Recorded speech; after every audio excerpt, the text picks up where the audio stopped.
จิปนแต่ปลาดุกตัวหมาเฮ็ดของละน้อยล่ะปลาคอเพิ่นได้7โตแล้วกับปลาดุกนี่พอดีได้12โตวายจับยากนี่ว้าปลาคอตัวนี้ใหญ่ดินี่กลัวเขื่อนอยู่จีนแตกแล้วแบบไปท่วมงูข้องูหั่นน่ะฟาร์มงูเห่าออกบักอะไรเป็นตาย่านขนาดพี่ซีคนนั่นประชาชนถือน้ำท่วมแล้วยังบ่แล้วต้องได้หนีคนนะเป็นมัดเลยจีหนัง4 ตอนเลยทักทายสบายดียามแรงเด้อขอต้อนรับเข้าสู่ช่องลาน้อยชาวลาวสบายดีเด้อพี่ซีตอนนี้นะบรรยากาศดีแฮงลมวอยๆเพิ่นเริ่มครึ้มตั้งแต่มื้อเช้านี่แหละแต่ว่าหากถามว่ามีฝนบ่นี่บ่มีเลยอยู่บ่อนอื่นคือเห็นเพิ่นตกดีแท้เนาะฝนนะให้มาตกอยู่ทางบ้านละน้อยเนี่ยมีแต่ลมพี่ซีเอ้ยลมแต่ก็ครึ้มบ่มีฝนเลยขอให้เพิ่นมาพอได้น้ำขึ้นพอได้ใส่มองอีหยังกะอยากกินปลาเนาะพี่ซีบ่ได้กินปลานี่โดนละปลาธรรมชาติหั่นน่ะน้ำบ่มาเด้น้ำยังอยู่ห้วยพุ่นไปย่อกระดุงก็บ่ได้แหละเพิ่นคันฝนบ่ตกปลาก็บ่แล่นคันฝนตกมาแบบแห้งๆบาทนึงนี่ตอนกลางคืนนี่ตอนเช้าไปย่อกระดุงได้แล้วแหละปลาแล่นตอนนี้เพิ่นก็ครึ้มอยู่ลมเลยเบิ่งคือสิตกแต่ก็บ่ตกทางอันแข่งอื่นละน้อยเห็นคือว่าตกดีแท้ฝนนั่นน่ะนาละน้อยก็แห้งแล้ว FC พอเพิ่นไปเจาะเบิ่งแห้งแต่ก็บ่ทันได้มีเวลาไปจูบจังได๋น้อมื้ออื่นมื้อฮือบางทีละน้อยสิไปเบิ่งนาได้ยินพ่อเพิ่นว่าแห้งนาหั่นน่ะบ่มีน้ำเด้ใครแต่เพิ่นบ่ได้แดดแฮงนี่เป็นแบบครึ้มๆจังซี่แหละตั้งแต่มื้อเช้านี่ล่ะซักเครื่องก็บ่แห้งครึ้มพอได้แบบสิตกก็บ่ตกค่ะมื้อนี้ละน้อยสิเฮ็ดป่นป่ากินแรงเพราะว่ามื้อเช้านี้พอเพิ่นไปดูดบวกป้าละน้อยบ่คิดว่าบวกน้อยๆหั่นน่ะสิมีปลาดุกตัวใหญ่ปลาคอตัวใหญ่ขนาดนี้ใหญ่แฮงอีหลีพอดีพอเพิ่นเอามาให้มื้อเช้านี้คันนั้นพอเพิ่นนัดละน้อยก่อนก็สิพอได้ถ่ายคลิปตอนไปงมในอันนี้บ่ฮู้เรื่องเลยพอจนไปได้ปลามาไปดูดอยู่บวกมาพอดีเพิ่นบอกว่ามื้อแลงเฮ็ดป่นสุกินแเพิ่นไปเก็บกันถิ่นมาเรียบร้อยละเดี๋ยวละน้อยสิพาไปเบิ่งปลาได้ปลาดุกนาหั่นน่ะ5 โตก็คือจะเป็นบวกที่ละน้อยเคยไปดูดนั่นแหละถ่ายคลิปแต่ละปีกับอ้ายแต่ว่าปีนี้พอเพิ่นไปดูดเรียบร้อยแล้วพู้นแหละช่วงประมาณสิเกี่ยวข้าวก็สิได้ดูดอีกบัดนึงบวกมันบ่ได้ใหญ่ได้แต่ว่าโอ้มีปลาดุกแบบนี้นะปลาดุกปลาคอมันป่าธรรมชาติเบิดทั้งสองเลยได้นี่เดี๋ยวน้อยสิถอกแสงนี่ให้เบิ่งบวกมันบ่ได้บวกใหญ่เลยบางทีคันคว้าป่าไว้เดี๋ยวละน้อยพาไปเบิ่งบวกคันได้คำแล้วก็น่าจะแล้วไปขายอยู่ตลาดนี่โอ้บังเพลงว้าแต่สะอ่อนขนาดเลยเขาจิเฮ็ดป่นกลิ่นแมลงเบิ่งพูดนะปลาดุกบ่ได้คิดว่าเพิ่นสิแบบมีนะหนองน้อยๆเป็นบวกว่าซั่นซะพอเพิ่นเอาไปดูดเมื่อเช้านี้พอเพิ่นเอาจักไปดูดเมื่อเช้านี้เวลาเฮ็ดป่นปลาดุกนี่แหละปลาดุกนี่นะจะเฮ็ดเบิดเลยเนาะเพราะว่ามันมีประมาณ5 โตแล้วก็ปลาคอเอาไว้แกงมื้อน่ะผู้ดีได้2 คาบเลยวิธีสังเกตปลาธรรมชาตินี่จะจับยากเพิ่นจะดิ้นคันปลาเลี้ยงแบบเพิ่นจะอยู่ซื่อๆเวลาจับได้ง่ายนี่ปลาคอละน้อยไหลคุกแน่เห็นบ่หากะว่าวอันนี้นะปลาธรรมชาติของแท้นี่นะโอ้ยไปละบ่ทันละสิเลือกเอาปลาคอออกเพราะว่าจิปนแต่ปลาดุกตัวหมาเฮ็ดของละน้อยล่ะปลาคอเพิ่นได้7 โตแล้วกับปลาดุกนี่พอดีได้12 โตวายจับยากนี่ว้าปลาคอตัวนี้ใหญ่ดินี่กวายเห็นบ่ปลาธรรมชาติของแท้นี่จับยากแล้วนี่นะพี่ซีตัวนี้ใหญ่แฮงใหญ่สำหรับปลาค่อนนะซ้ำนี้ถือว่าใหญ่แล้วเด้นี่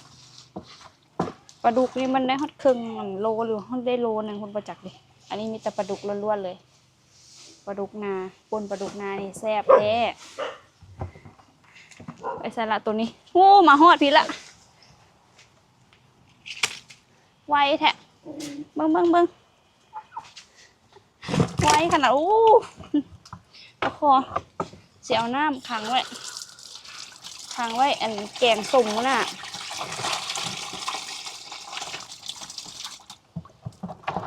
ป้าดิพอมันได้กระปูตัวหนึ่งกระปูนี่กระสิปนใส่น้ำกันว้าปลาดุกพอมันบอกเฮ็ดแต่3 ตัวมันสิบ่พอกันกินที่น้อยสิเฮ็ดเบิดซะปลาดุกเลยเฮ็ดแล้วก็เหลือก็ไว้กินมื้ออื่นนะแต่ว่าบ่ได้เฮ็ดหลายเทื่อมันกระเทินมันสมมุติเฮ็ด3แล้วเหลือ2 ตัวมื้อหน้าฝนมันก็สิบ่พอกันกินสละปลาเข็งหม้อพอดีฟดเดี๋ยวน้อยสิเอาปลาลงพอดีกลัวแล้วไข่3 ตัวว้าปลาดุกไข่ปลาดุกอันหน้าอีอุ่ยวะนี่คือว่าแบบเหลืองแท้เหลืองวะเบิ่งอันตะแซ่บขนาดคันปิ้งนี่โอ้นี่เด้อแต่น้อยย่านพันดีนเลยอาจจะอันนั้นแหละเอาลงหม้อ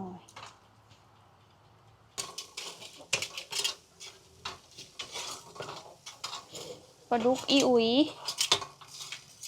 อยู่ตลาดนี่โอ้บังแพงเว้ยป่าอยู่หนองเรือขึ้นวะ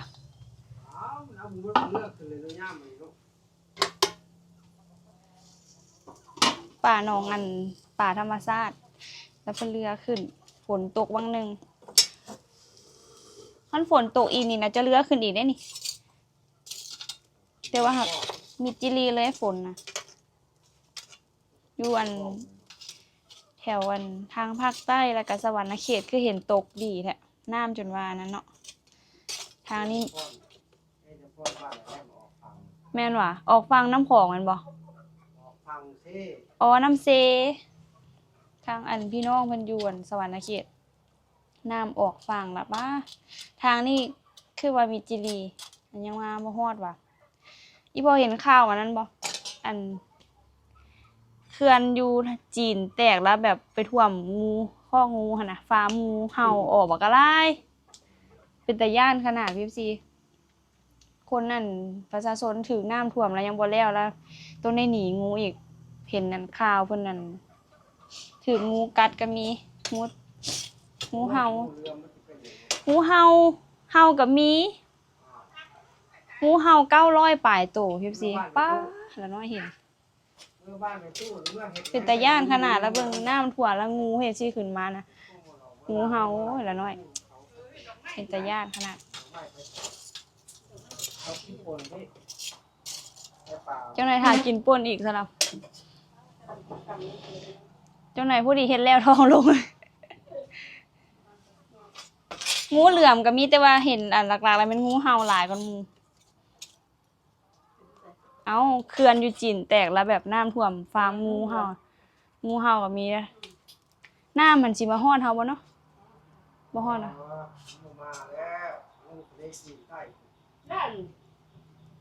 น้ำอยู่ข้างบนใต้เหนือมันไม่ใส่เราบัดนครหลวงมีจิรีบ่มีตกยังเลยฝนน่ะให้นาแห้งและในให้นาลงทุนยางลัดป่าให้ยุงตอมย้อนว่าย่านบางทีเจอเห็ดปวกโชคดีอ้ายยุงหุ่มเป็น10ออกกันเด้อยุงหลายขนาดเว้ยป้านี่เป็นบวกที่ละน้อยดูทุกปีเลยแหละพวกนี้แต่ว่าช่วงประมาณซำนี้หั่นแต่ละปีหั่นจะบ่ได้พากันดูดเฮาจะดูดแต่ละปีหั่นแม่นอยู่ในช่วงประมาณเดือน11ช่วงประมาณอยู่ในระหว่างเกี่ยวข้าวนี่แหละแต่ว่าปีนี้พอเพิ่นเห็นป่าบ้อนก็เลยว่าดูดในช่วงนี้ปีหน้าก็สิลองดูด2 เทื่อแบบนี้เบิ่งนี่อยู่ใกล้ๆเฮือนเลยข้ามมันดอน ข้างเฮือนมาแล้วก็อยู่ในกลางทุ่งนาเลยป่าที่ขึ้นมาก็ขึ้นมาแต่หนองป่าธรรมชาติเท่านั้นแหละเพิ่นจะมักขึ้นมาเรือคันฝนตกลิ้นแล้วมันพากันเรือขึ้นมาป้ามักหญ้าคือหลายแท้ติดส่งไปเลย ถึงแล้วจ้า นี่บวกนี่เลยป้าพอเพิ่นเฮ็ดเอเล่เลยเมื่อนั้นละน้อยมาอันหาเฮ็ดก็คือว่ายางมาเจาะเบิ่งยังคือบ่เห็นป่าบ้อนมัดพอเอาไปละป้ามีแต่ปลาดุกปลาคอมุนเบิดเลยน่าจะยังมีป่าอยู่นี่นี่เห็นบ้อนอยู่อู้ป่าน้อยยังหลายอยู่นี่ปลาซิวเป็นอย่างพอเพิ่นบ่ได้เอาเพิ่นว่าเอาแต่ปลาดุกกับปลาคอเอาไว้ให้เพิ่นใหญ่ป้าเป็นบ่วงใช่เลยมุนขนาดเลยเนาะแถวนี้ป้าหนองอันบวกน้อยๆซ้ำนี้หันได้ปลาคอตั้ง7-8 ตัวแล้วก็ปลาเข็งแล้วก็ปลาดุกอีก5 ตัวถือว่าบ่ธรรมดาได้นี่ช่วงประมาณเดือน11ละน้อยก็สิมาดูดอีกรอบนึงถ้าติดตามว่าเฮาสิได้หลายซ้ำพอบ่แต่ละปีละน้อยดูดกับอ้ายหั่นนะโชคหมานแต่ปลาขาวได้หลายคันนับโตหันหลายกันพอแท้แต่ว่าคันสั่งโลนี่บ่ไหวพอเพิ่นได้ป่าใหญ่เพิ่นเรือขึ้นมาแต่ไก่เติบได้ให้นานะหลายแมตรเติบยอมใจปลาดุกปลาคอนี่เรือเก่งขนาดเรือขึ้นมาแต่หนองอันป่าธรรมชาติแล้วน้อยเก่าสุดทางเลยยุงกินคันย่างอยู่ให้นานี่คนก็บ่ได้กัดดอกแต่ว่าเมื่อกี้นี้คิดว่าสิโซกเห็ดปวกซะเนาะคิดว่าสิเห็ดปวกก็เลยย่างลัดป่ายุงหุ่มไม่คุ้มเลยค่ะคือละน้อยเห็นนั่นคอมเมนต์หนึ่งเพิ่นถามว่าดินละน้อยเนี่ยมีจักไรก็คือที่ทายนี่นะบางบอนกับแมนของเฮาบางบอนกับบ่ได้แมนพี่ซีมันแบบว่าเป็นคันเทียบใส่ไรนี่กะประมาณบ่ได้เว้ยพี่ซีเพราะว่ามันบ่ได้ดินแบบต่อกันนะมีบอนละเล็กละน้อยบอนละไร2 ไรสิกับบ่ได้หลายดอกคือทายสินี่ข้างหลังนี่ก็จะเป็นให้นาของเพิ่นบ่ได้แม่นของละน้อยได้คือข้ามฟากมาทางนี่กะค่อยจะแมนนี่มีหนองป่าธรรมชาติหนองป่าเลี้ยงตัวนี้หนองป่าธรรมชาติหนองป่าอันเลี้ยงก็จะอยู่ในหัวเป็นลอกไปคือข้ามไปต่อไปนี่กะจะเป็นของน้าสาวขี่ขึ้นไปเทิงพุ่นกะค่อยจะแมนของอันพ่อแม่เฮาสินะ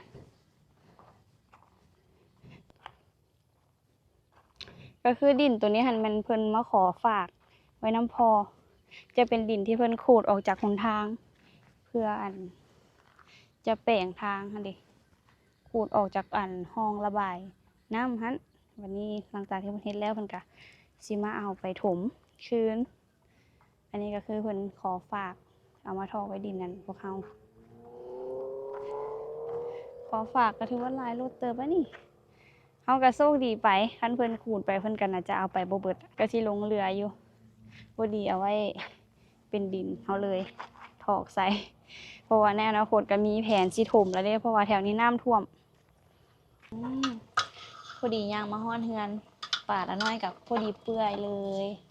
นะสิมาเฮ็ดป่นได้บัดนี้ถามพ่อเพิ่นว่าอยากกินป่นเป็นโตหรือว่าป่นแบบใจซีนเพิ่นตับนะพอว่าอยากกันป่นเป็นโตเพิ่นว่าละน้อยจัดให้เลยมาตำมักเผ็ดก่อนก็แสบตาโอ้ยฝนมาก็มาแบบค่อยๆบ่ฮู้ว่าสิดีใจบ่อยากให้เพิ่นตกแห้งๆจากๆเด้พอได้ไปย่อกระด้งมาปิ้งปลาใหม่ๆกินเนาะคิดฮอดแม่ได้ฮอดยามย่อกระด้งสิให้แม่เพิ่น ไปน้ำไปเป็นหมู่สินะเดี๋ยวนี้ไปหาเฮ็ดอีหยังก็บ่ได้พอไปซ้ำไปนั่นไปนี่ไปหาปลาบ่ไปย่อกระด้งสินะ ใส่หม้องใส่หยังสิเข้าป่าเข้าหยังสิหาเฮ็ดสิก็แม่ไปนำแม่บ่อยู่แล้วล่ะน้อยก็บ่ค่อยได้กล้าไปปานใดผู้เดียวเด้ป่าแถวนี้ก็คันไปผู้เดียวก็เสียวอยู่ได้เสียวหลังอยู่หาเฮ็ดอยู่ก็ได้คือมื้อนั้นหันไปได้ย้อนว่าน้าบ่าวไปแล้วก็อ้ายเอื้อยเพิ่นไปนำน้อยก็ว่าสิไปหาเฮ็ดแล้วมื้อเช้านี่พอดีบ่ได้มีไผไปแล้วน้อยก็บ่ได้ไปซ้ำบ่กล้าไปผู้เดียวแน่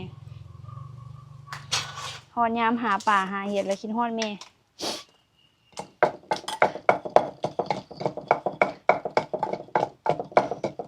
แม่เพิ่นเป็นห่วงละน้อยอยู่คันว่าฮอดยามใส่โมงยอกระดุงสิไผน้อสิจับกล้องให้เพิ่นย่านกล้องละน้อยตกน้ำระวังดีๆเด้อเพิ่นน่ะอยากมาเป็นหยังได้แม่ก็ได้คิดฮอดบ้านติพอดีต้มใส่อันมะเขือตำใส่มะเขือวิธีป่นปลาละน้อยก็คันมีมะเขือนี่จะใส่ผสมกับเนื้อปลา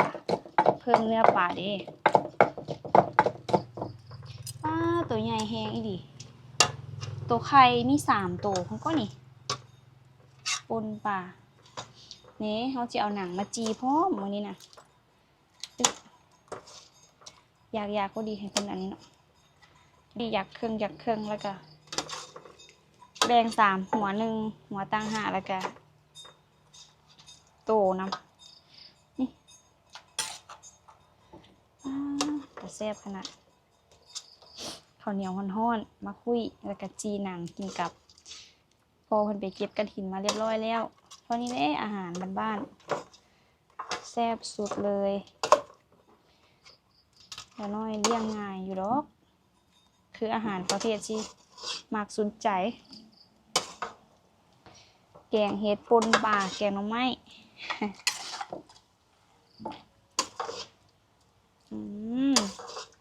ไข่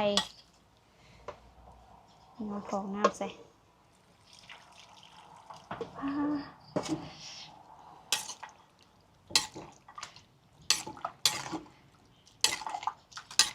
แบบน้ำลายใหญ่เลยบ่ได้กินโดนแล้วปนป่าธรรมชาติเลยนะคือเมื่ออยู่ในใบตูกะได้กินแต่ซีนแต่อย่างสินะป่าธรรมชาติสิก็หายากนี่ประดับด้วยกระปุกตัวเดียวนั่งอยู่ใกล้เตาไหลกับควันเข้าตาหอมที่ละน้อยใส่ก็คือจะเป็นผักชีใบเลื่อยมันบอภาษาไทยละน้อยเอิ้น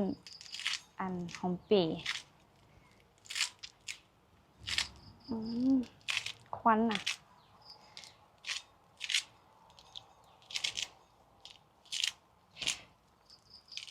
ฟืนด้นเดียวเห็นละน้อยแบบมือตาบ่ได้สะดวกเว้ยออกกัน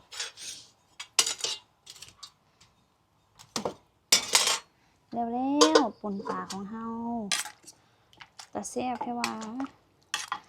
พอเพิ่นสร้างมาว่าอยากได้แบบปลาแดกปุกๆเด้อเพิ่นว่าปุกซำใดเนาะว้าวแล้วนี่ป่นปลาดุกนาว้าวเย็บสิข้าวเหนียวฮ้อนๆคุยคั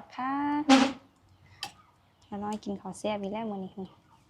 นี่เฮ็ดเป็นโตอย่างสิเลยมีไข่พร้อมป่นปลาแซ่บๆขาดบ่ได้ก็คือจะเป็นหนังจีหนังพร้อมกินกับค่อยแซ่บป้าแล้วน้อยสิจีจากตอนบ่นะเป็นมัดเลยจีหนัง4 ตอนเลย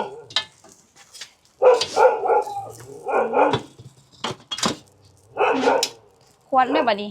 จีหนังเลยจีหนังแล้วควนเลยบัดนี้จีหนังแม่จีหนังกินกับ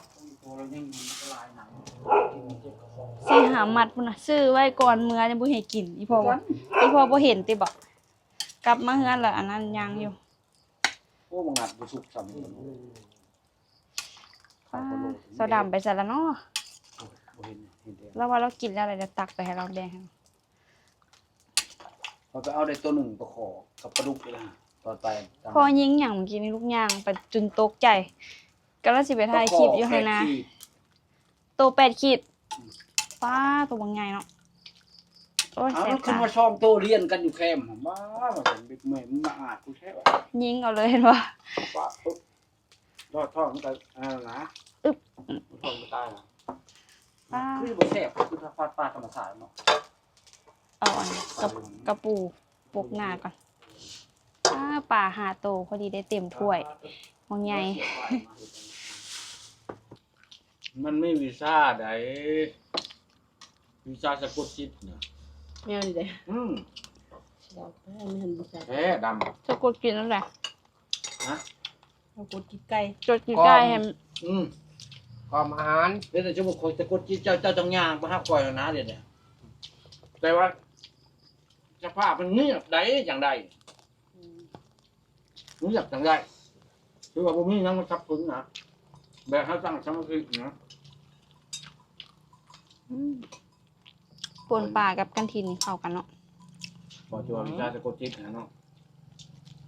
ไก่คนน่ะไก่น้อยไก่ตี้ก็ใส่ตุ้มนกนี่แค่เพียงผิด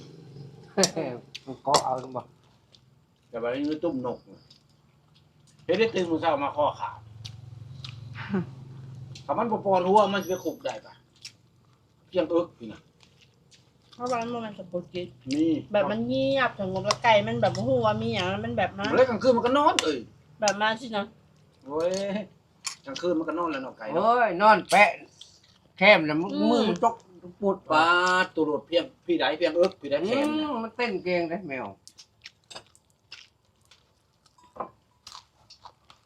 แบบงูเหลื่อมสิกินคนหมามันสะกดจิตมันแอ้วผู้เฒ่าคนเรามันแอ้วเนาะ ความ แล้วน้อยมากินต่อเมื่อกี้นี่พอเพิ่นกินก่อนเพราะว่าแล้วน้อยคาทุบหนัง ตอนนี้ก็เป็นมิดเพราะว่าอามี่อ้ายแล้วก็เอ้ยไพ่เพิ่นบ่อยู่เข้าเมื่อนอนในบ้านเมื่อนอนนำในตู้เป็นมิดคันพออันข้างสวนเพิ่นบ่มากินข้าวน้ำกับน้าสาวหั่นนะมีแต่สองพ่อลูกกินข้าวได้มื้อนี้พอดีเพิ่นกินก่อนแล้วน้อยสิมากินน้ำหลังทุบหนังกินซ่ามีกระปูตัวเดียวกะเป็นอันกระปูเก่งใจบุ้ยให้กล้ากินเลย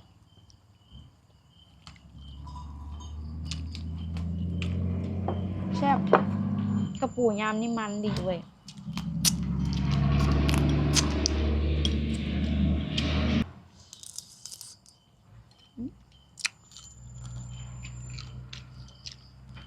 เนื้อหลายจังเลยไปตู้แซดมาอย่าง